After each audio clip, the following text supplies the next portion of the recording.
Smothers Brothers, another one that broke me up. Tommy breaks me up all the time, the straight guy. Tommy was explosive, as I guess he still is. And I haven't worked with him, of course, for a long time, but worked on the first Smothers Brothers series and then the later ones out of CBS. And the series of the stand-up shows, I don't remember having worked on the sitcom at all out of ABC, but they were always great. They always had fun people on. I'm sort of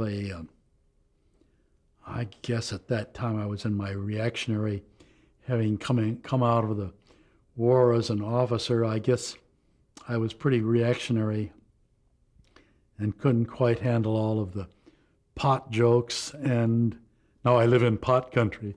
What am I saying? But some of those things sort of rubbed me a little bit then, and sort of the anti-military things got to me a bit, but they always came off fun and funny. Did you have a hard time sometimes doing those laughs when you felt that way? No, it was my job, my job.